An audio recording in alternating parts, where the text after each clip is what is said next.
తెలంగాణను ప్రపంచ పెట్టుబడులకు గమ్యస్థానంగా మార్చడంతో పాటు రాష్ట్ర బ్రాండ్ ఇమేజ్ ను అంతర్జాతీయ స్థాయిలో పెంచడమే లక్ష్యంగా ప్రభుత్వం ప్రతిష్టాత్మకంగా తెలంగాణ రైజింగ్ గ్లోబల్ సమ్మిట్ 2025 ను నిర్వహిస్తోంది. డిసెంబర్ 8 మధ్యాహ్నం 1 గంటకు గ్లోబల్ సమ్మిట్ ను గవర్నర్ జిష్ణుదేవ్ వర్మ ప్రారంభించనున్నారు. తొలి రోజు సీఎం మంత్రుల ప్రసంగాలు ఉంటాయి. మొత్తం 27 సెషన్లు ఉంటాయని డిప్యూటీ సీఎం భట్టి విక్రమార్క తెలిపారు.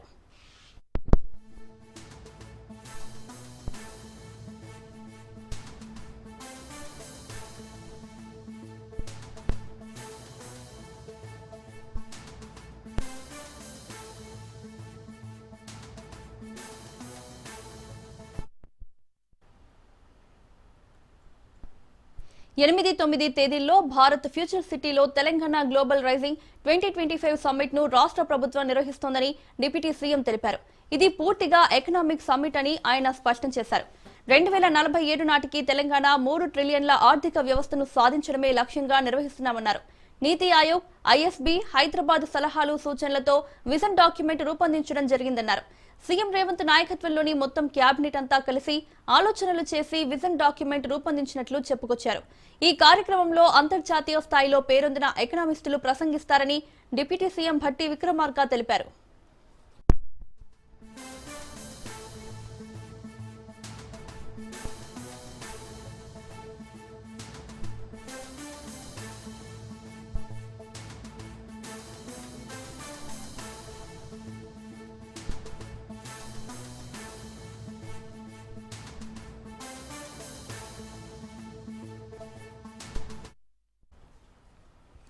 తెలంగాణ రైజింగ్ గ్లోబల్ సమ్మిట్ లో 6 ఖండాల్లోని 44 దేశాల నుంచి 154 మంది ప్రతినిధులు పాల్గొంటున్నట్లు భట్టి విక్రమార్క వివరించారు.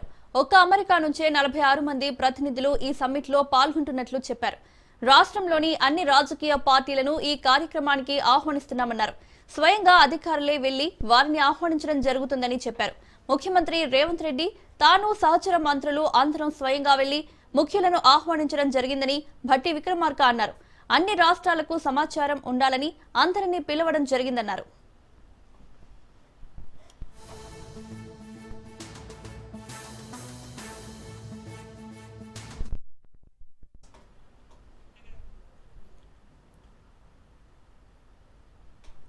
ఈ సమ్మిట్ తెలంగాణ భవిష్యత్తుకి సంబంధించినదిగా ఆయన అభివర్ణించారు. ఈ ఎకనామిక్ సమ్మిట్ రాష్ట్ర ప్రయోజనాలకు ఎంతగానో ఉపయోగపడుతుందని అన్నారు. ఎవరి స్థాయిలో వాళ్లు సమ్మిట్ సక్సెస్ కి సహకరించాలని డిప్యూటీ సీఎం మల్లు భట్టి విక్రమార్క పిలుపునిచ్చారు.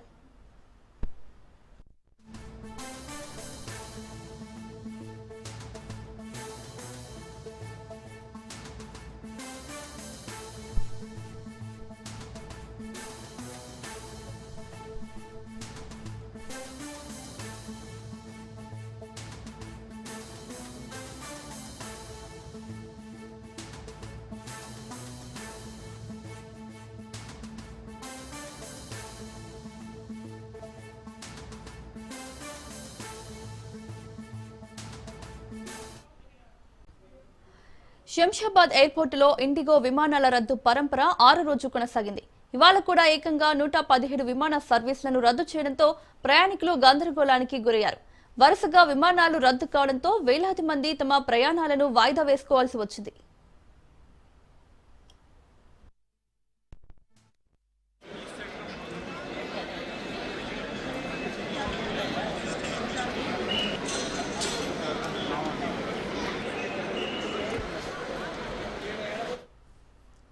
రద్దయిన విమానాల్లో 61 బయలుదేరేవి, 56 వచ్చేవి ఉన్నాయి. అయితే శుక్రవారం, శనివారం రద్దులతో పోలిస్తే ఈ సంఖ్య కాస్త తక్కువే అయినప్పటికీ ప్రయాణికుల ఇబ్బందులు మాత్రం తగ్గలేదు.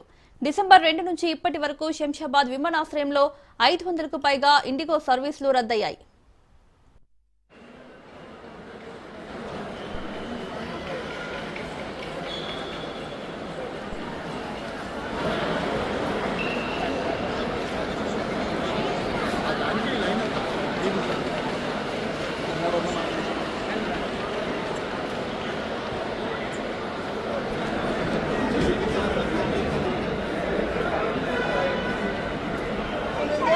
आपको हमारा बैग चाहिए। आपका मैनेजर तो कुछ भी बोलेगा, आपके मैनेजर की क्या वैल्यू है? आप मैनेजर को इधर बुलाइए ना।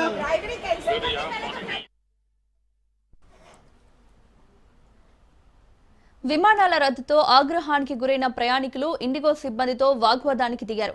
దీంతో ఎలాంటి అవాంఛనీయ ఘటనలు జరగకుండా సెంట్రల్ ఇండస్ట్రియల్ సెక్యూరిటీ ఫోర్స్ అదనపు భద్రతను ఏర్పాటు చేసింది. ఢిల్లీ, బెంగళూరు, చెన్నై, కోల్కతా, విశాఖ, గోవా వంటి కీలక మార్గాల్లో సర్వీసులు నిలిచిపోవడంతో ప్రయాణికులు నష్టపోయారు. మరోవైపు విశాఖ విమానాశ్రయంలో కూడా 10 ఇండిగో సర్వీసులు రద్దయ్యాయి.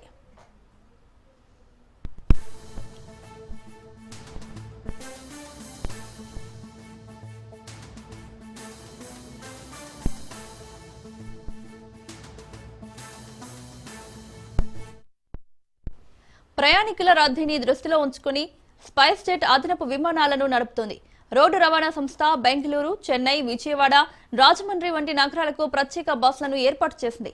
దక్షిణ మధ్య రైల్వే కూడా చెన్నై, ముంబై, కోల్కతాలకు ప్రత్యేక రైళ్లను ప్రకటించింది. విమానాశ్రయంలో చిక్కుకుపోయిన అయ్యప్ప భక్తుల కోసం కొచ్చికి కొన్ని ప్రత్యేక విమానాలను నడిపారు.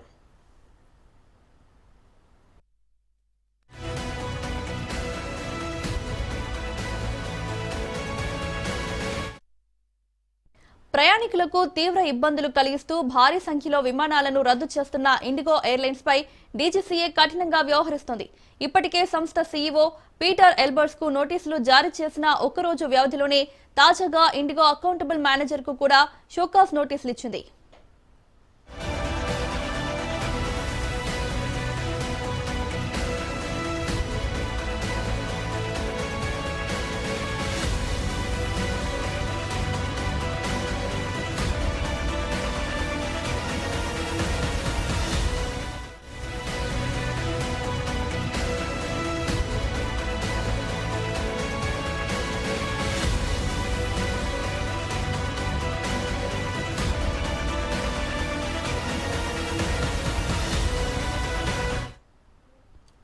విమాన సిబ్బంది పనివేళలు, విశ్రాంతి సమయాలను నియంత్రించే కొత్త ఫ్లైట్ డ్యూటీ టైం లిమిటేషన్స్ నిబంధనలను సజావుగా అమలు చేయడానికి సరైన ఏర్పాట్లు చేయడంలో ఇండిగో విఫలమైందని డీజీసీఏ తన నోటీసులో స్పష్టం చేసింది. ప్రణాళిక, పర్యవేక్షణ, వనరుల నిర్వహణలో తీవ్రమైన లోపాల కారణంగానే ఈ పరిస్థితి తలెత్తిందని పేర్కొంది.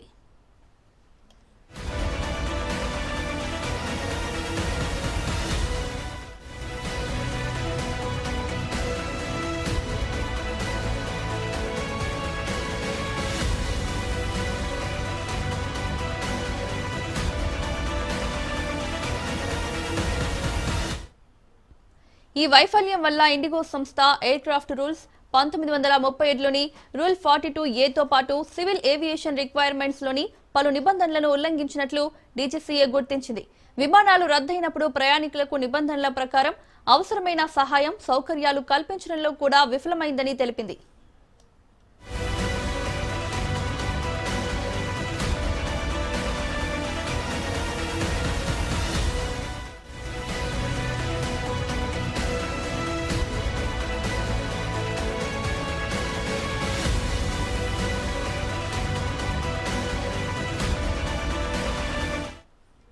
ఈ ఉల్లంఘనలపై ఎందుకు చర్యలు తీసుకోకూడదో 24 గంటల్లోగా వివరణ ఇవ్వాలని అకౌంటబుల్ మేనేజర్ను డీజీసీఏ ఆదేశించింది. గడువులోగా స్పందించకపోతే అందుబాటులో ఉన్న సమాచారం ఆధారంగా తదుపరి చర్యలు తీసుకుంటామని హెచ్చరించింది. మరోవైపు తాము రోజుకు 1500 విమానాలు నడుపుతున్నామని, 95% నెట్వర్క్ను పునరుద్ధరించామని ఇండిగో ప్రకటించింది. అయినప్పటికీ ఆదివారం కూడా దేశవ్యాప్తంగా వందల సంఖ్యలో విమానాలు రద్దవడంతో ప్రయాణికుల కష్టాలు కొనసాగుతున్నాయి.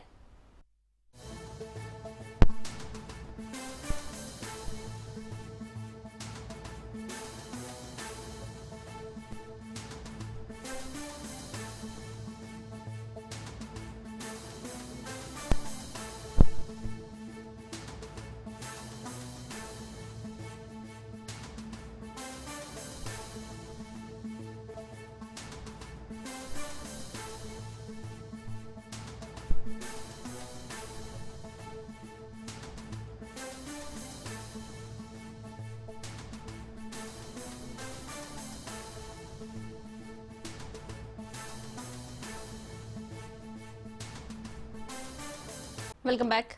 తెలంగాణను ప్రపంచ పెట్టుబడులకు గమ్యస్థానంగా మార్చడంతో పాటు రాష్ట్ర బ్రాండ్ ఇమేజ్ ను అంతర్జాతీయ స్థాయిలో పెంచడమే లక్ష్యంగా ప్రభుత్వం ప్రతిష్టాత్మకంగా తెలంగాణ రైజింగ్ గ్లోబల్ సమ్మిట్ 2025 ను నిర్వహిస్తోంది. డిసెంబర్ 8 మధ్యాహ్నం 1 గంటన్నరకు గ్లోబల్ సమ్మిట్ ను గవర్నర్ జిష్ణుదేవ్ వర్మ ప్రారంభించనున్నారు. తొలి రోజు సీఎం మంత్రుల ప్రసంగాలు ఉంటాయి. మొత్తం 27 సెషన్లు ఉంటాయని డిప్యూటీ సీఎం భట్టి విక్రమార్క తెలిపారు. ఇదే అంశానికి సంబంధించి మరిన్ని అప్డేట్స్ మా ప్రతినిధి సునీల్ అందిస్తారు. సునీల్, కని విని ఎరగని రీతిలో నిర్వహిస్తున్నటువంటి గ్లోబల్ సమ్మిట్ కార్యక్రమానికి ఇప్పటికే పనులు మొత్తం కూడా శరవేగంగా కొనసాగుతున్నాయి. ఫ్యూచర్ సిటీలో దాదాపు 100 ఎకరాల విస్తీర్ణంలో నిర్వహిస్తున్నటువంటి ఈ గ్లోబల్ సమ్మిట్కి సంబంధించినటువంటి పనుల విషయాలకు ఒకసారి మనం చూసినట్లయితే మొత్తం కూడా దాదాపు డిసెంబర్ 8, 9 తేదీలో ఈ పనులు జరుగుతున్నటువంటి నేపథ్యంలో మొత్తం కూడా చురుగ్గా స్పీడప్గా పనులు అందుకున్నాయి. ఇప్పటికే మనం చూడవచ్చు, మన కెమెరామెన్ శ్రావణ్ చూపిస్తున్నటువంటి విజువల్స్ ఒకసారి చూసినట్లయితే మొత్తం రోడ్ల విస్తీర్ణాలు కావచ్చు, మరోవైపు గ్రీన్ సంబంధించినటువంటి గ్రీన్ ఏరియాకి సంబంధించిన విషయాలు కావచ్చు, మొత్తం కూడా కుక్లేలని, రోడ్లని, పూల కుండీలని, పూలని అన్ని ఇక్కడ ఏ విధంగా ఏర్పాటు చేస్తున్నారో మనం రాజ్ న్యూస్ స్క్రీన్ మీద ఒకసారి మనం చూసినట్లయితే మనకు చాలా స్పష్టంగా అర్థమవుతుంది. తెలంగాణ ప్రగతి సంక్షేమాన్ని అన్ని రంగాల్లో సాధించినటువంటి అభివృద్ధిని ప్రపంచానికి మొత్తం కూడా పరిచయం చేసేందుకు ఈ వేదిక ఎంతో అద్భుతంగా పనిచేస్తుందని ఇప్పటికే రాష్ట్ర ముఖ్యమంత్రి రేవంత్ రెడ్డి కూడా అనేక సార్లు ప్రకటనలు కూడా చేయడం జరిగింది. ఫ్యూచర్ సిటీలో దాదాపు 100 ఎకరాల్లో నిర్వహిస్తున్నటువంటి ఈ కార్యక్రమానికి ఇప్పటికే డెవలప్మెంట్ అథారిటీ ఏర్పాటు చేసిన ఒక కమిషన్ కూడా రాష్ట్ర ప్రభుత్వం నిర్మించింది. FCDA అనేటువంటి ఒక కమిషన్ ఏర్పాటు చేసి ఆ కమిషన్ మొత్తం కూడా ఈ యొక్క అభివృద్ధి కార్యక్రమాలు కూడా నిర్వహిస్తున్నట్టు కనబడుతుంది. ప్రస్తుతం గ్రీన్ ఫీల్డ్ ఫ్యూచర్ సిటీలో నిర్మిస్తున్నటువంటి గ్రీన్ ఫీల్డ్ రోడ్ల నిర్మాణం, పనులు, మరమ్మతులు ఇవన్నీ కూడా చకచక జరుగుతూనే ఉన్నాయి. మనం చూడొచ్చు రాజ్ న్యూస్ స్క్రీన్ మీద ఒకసారి మొత్తం కూడా పూల కుండీలు, అంటే వచ్చేటువంటి అతిథులకు గ్రీన్ గా కనిపించాలి, అందంగా కనిపించాలనేటువంటి ఉద్దేశంతో ఈ యొక్క పూల కుండీలను కూడా ఏర్పాటు చేస్తున్నారు. పూలు సంబంధించినటువంటి పనులు కూడా చకచకా జరుగుతాయి. మొత్తం ఇక్కడ ఎక్కడ కూడా రోడ్లు లేనటువంటి ఈ యొక్క ప్రదేశానికి దాదాపు 13 కిలోమీటర్ల మేరకు రోడ్లను నిర్మాణం చేశారు. మొత్తం 330 ఫీట్ల వెడల్పుతో ఈ యొక్క రోడ్లని కూడా 13 కిలోమీటర్ల మేరకు కూడా రోడ్లను కూడా పూర్తిగా నిర్మాణం కూడా చేపట్టడం జరిగింది. దాదాపు 34 కిలోమీటర్ల మేరకు ఈ యొక్క ఫ్యూచర్ సిటీలో ఏర్పాటు చేస్తున్నటువంటి గ్లోబల్ సమ్మిట్ కు కందుకూరు మండలంలో ఏర్పాటు చేస్తున్నటువంటి ఈ యొక్క కార్యక్రమానికి మొత్తం కూడా ఇప్పటికే పనులన్నీ కూడా శరవేగంగా కొనసాగుతున్నాయి. డిసెంబర్ 8వ తేదీ 9వ తేదీలో నిర్వహించేటువంటి కార్యక్రమాలు మొత్తం సంబంధించినటువంటి పనులు మొత్తం కూడా చాలా స్పీడప్గా కొనసాగుతున్నాయి. డిసెంబర్ 8వ తేదీన మొదటగా సెక్షన్ ప్రారంభమవుతుంది. డిసెంబర్ 9వ తేదీన క్లోజింగ్ సెక్షన్ ప్రారంభమవుతుంది. $3 ట్రిలియన్ ఎకానమీ లక్ష్యంగా జరుగుతున్నటువంటి ఈ కార్యక్రమానికి ఇప్పటికే అనేక మంది రాష్ట్ర ముఖ్యమంత్రులతో పాటు దేశవ్యాప్తంగా ఉన్నటువంటి చాలా మంది, ప్రపంచంలో ఉన్నటువంటి చాలా మంది కంపెనీ యజమానులు కూడా ఇక్కడికి వచ్చి ఈ యొక్క గ్లోబల్ సమ్మిట్ లో పార్టిసిపేట్ చేసే అవకాశం ఉంది. కాబట్టి అందుకోసం కూడా ఎలాంటి ఇబ్బందులు తలెత్తకుండా, ఎలాంటి వారికి వచ్చేటువంటి అతిథులకు ఎలాంటి ఇబ్బందులు కలగకుండా అన్ని సౌకర్యాలు ఏర్పాటు చేసేందుకు గ్లోబల్ సమ్మిట్ ముస్తాబైంది. బీసీవై పార్టీ అధ్యక్షుడు రామచంద్ర యాదవ్ ఆధ్వర్యంలో ఈ నెల 11న బీసీ మహాసదస్సు చర్చా కార్యక్రమం నిర్వహించనున్నారు. బీసీలపై చిత్తశుద్ది ఉన్న అన్ని రాజకీయ పార్టీలను బీసీవై పార్టీ ఆహ్వానించింది. ఎన్నికలకు ముందు టీడీపీ పార్టీ ఇచ్చిన హామీలను విస్మరించిందని రామచంద్ర యాదవ్ ధ్వజమెత్తారు. బీసీవై పార్టీ అన్ని వర్గాల కోసం పోరాడుతుందన్నారు.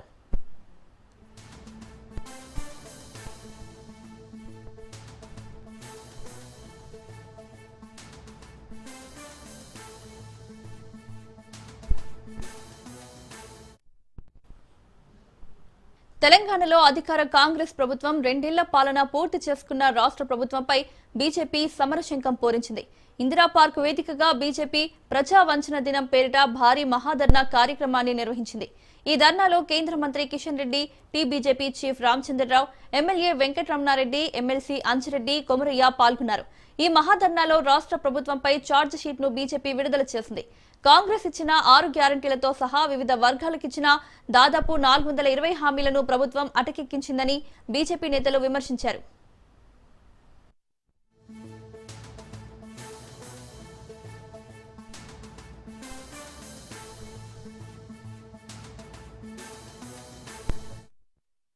అనుకునే ఆ రోజు ఈ తెలంగాణ ప్రజలందరూ కూడా మా కుటుంబానికి బానిసలుగా ఉండాలనేటువంటి ఆలోచనతో ఆ రోజు బీఆర్ఎస్ పరిపాలన చేసింది. తెలంగాణ ప్రజలు విసిగి వేసారి ఈ యొక్క టీఆర్ఎస్ పాలన పోవాలని చెప్పి మరి ఆ రోజు మార్పుతో వస్తున్నాము, అనేక రకాల హామీలు ఇస్తున్నాము.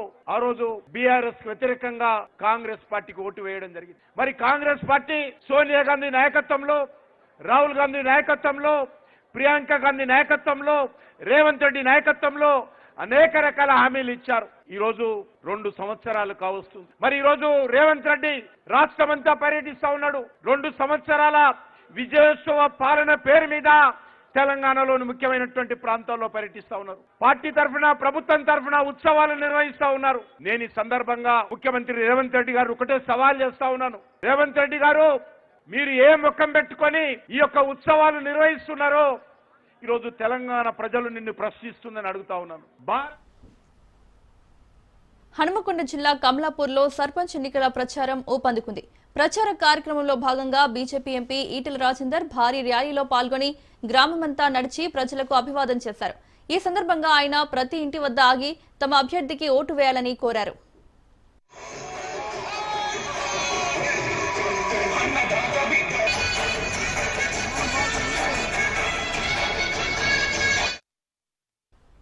ఈ ఊరి బిడ్డను, ఈ మట్టిలో పుట్టి పెరిగిన వాడినంటూ భావోద్వేగంగా గుర్తు చేసుకున్నారు. ఎన్నికలు కులాలకు, రంగులకు సంబంధించినవి కావని, ప్రజల బ్రతుకులకు సంబంధించిన యుద్ధమిదన్నారు. తనను ఈ స్థాయి వరకు తీసుకువచ్చింది కమలాపూర్ గడ్డ అని ఈటెల స్పష్టం చేశారు.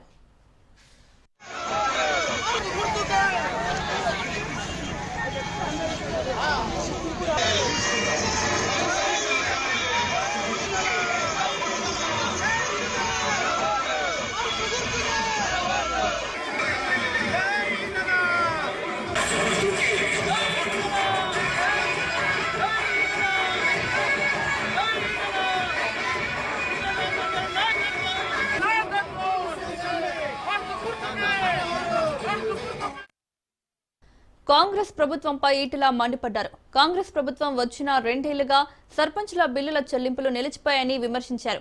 కేంద్ర నిధులతోనే గ్రామాల్లో సీసీ రోడ్లు, హైమాస్ట్ లైట్లు, పంచాయతీ, అంగన్వాడీ, హాస్పిటల్ భవనాలు, రైతు వేదికలు నిర్మితమయ్యాయన్నారు.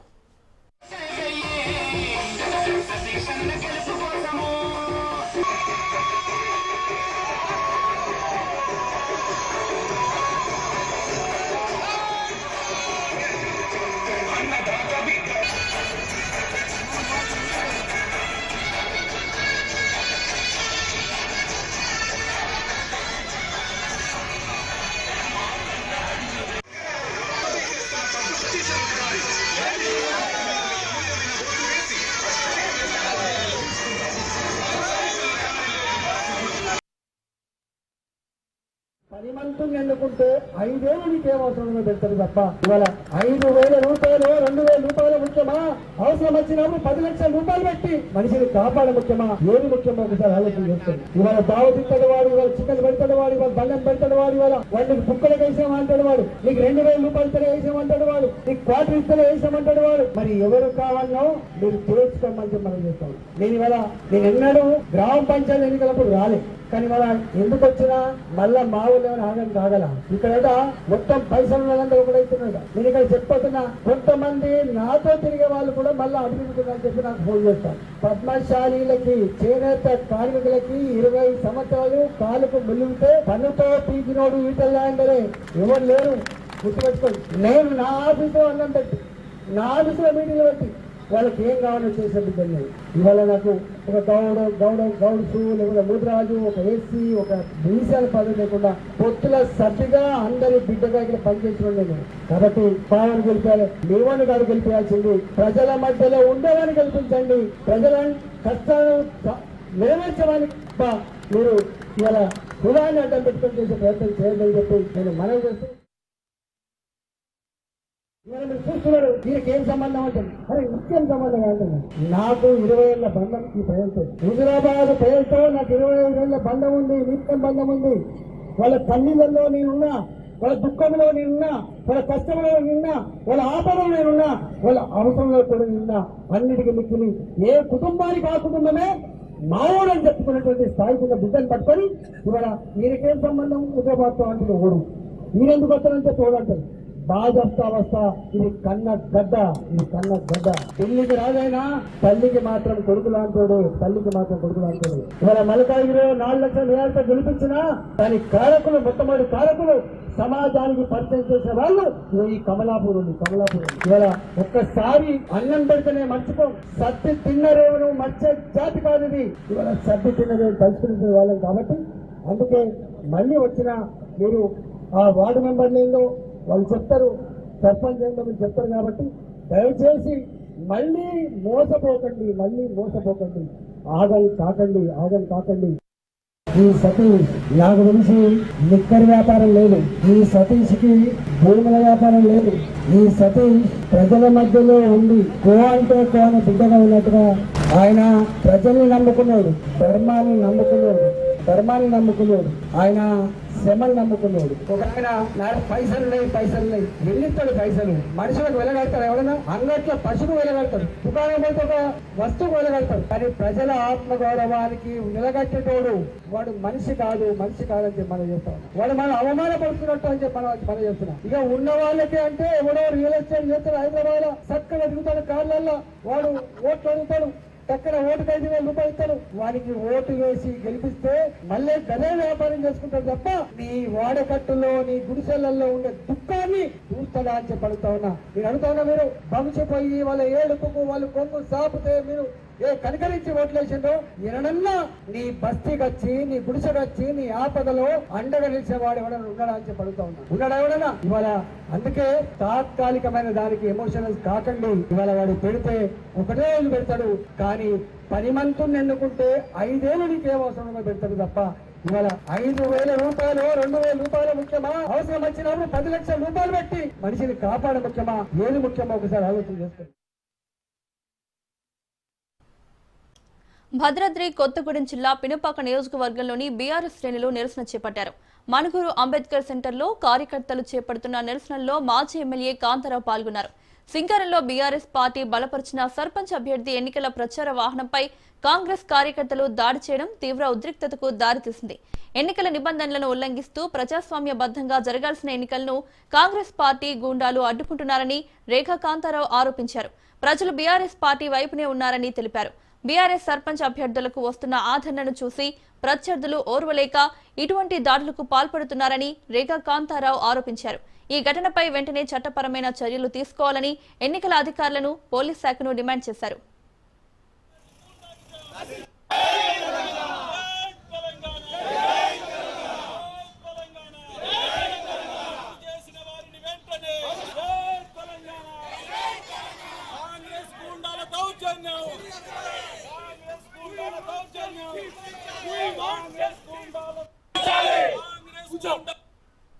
మరి మా ప్రచార వాహనంపై దాడి చేసి పెన్ డ్రైవర్లన్నీ కూడా గుంజుకొని ఆటో డ్రైవర్ని పాపం వాడు బతుకు కోసం మాకు ఆటో పెడితే ఆటో పెడతావా బీఆర్ఎస్ పార్టీకి అన్నట్టుగా కాంగ్రెస్ గూండాయిజాన్నే నమ్ముకున్నటువంటి కాంగ్రెస్ పార్టీ నాయకులు గూండాలతోని దాడి చేపించడాన్ని బీఆర్ఎస్ పార్టీ పూర్తిగా ఖండిస్తూ ఉంది.